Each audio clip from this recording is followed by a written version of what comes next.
in order to give us some news that would take away from the fact that Tom Holland smashed his head and got hurt on the set of Brand New Day. Let's give us some casting news, right? That was Marvel's response to it. And I kid a little bit, but hopefully Tom Holland's okay. Seems like he is. But they gave us a little bit of casting news for Spider-Man Brand New Day, and that's Marvin Jones III was casted as Tombstone in the upcoming Spider-Man Brand New Day.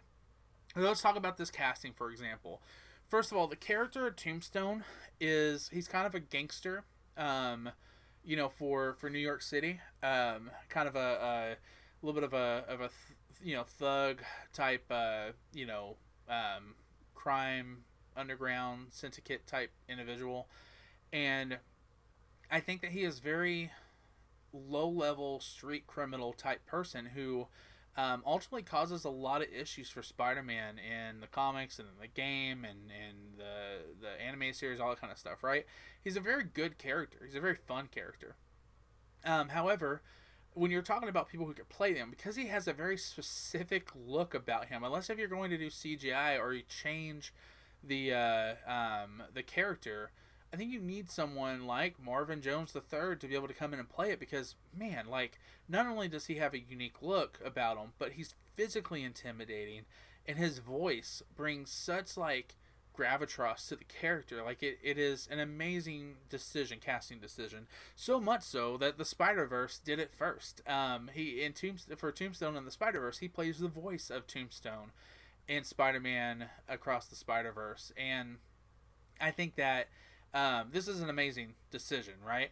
I don't think that the two have anything to do with each other. I don't think that he's in this, so maybe we're gonna get Miles Morales and all that kind of stuff. I don't think any of that's gonna happen. But I do think that it's just a case of a character honestly just born to play someone, right? And so I'm excited for this casting. But given what we know about Spider-Man Brand New Day, we know that Scorpion's going to be involved. We know, I've heard rumors, I don't know if it was confirmed or not, but that Mr. Negative, who was the original character made in the Spider-Man video game, I think that he's going to be involved in this movie. You have Punisher, who's going to be in this movie. You do have Hulk, who's going to be in it, which is the only, kind of like sticks out like a sore thumb to what I'm about to say. But then you also have the casting of Tombstone. And what I hope this is doing, what I hope this is setting up for, is to giving us a very gritty, down-to-earth neighborhood Spider-Man. And I know that this is the setup movie. This is the last one we're getting before we jump into Doomsday. But I don't think you have to have anything to do with Doomsday in order to make this movie a great movie. I don't think we have to have this multi-universe galactic. Like, we already did the multi-universe thing with the last Spider-Man movie, like No Way Home. I want this Spider-Man who is now detached from really the MCU because everyone forgot he was Spider-Man, right? I want this Spider-Man to bring us that neighborhood Spider-Man feel. We got rid of the Tony Stark armor spider suit. It looks like he has a more practical Spider-Man suit from what we're accustomed to with the character, and he's out of high school.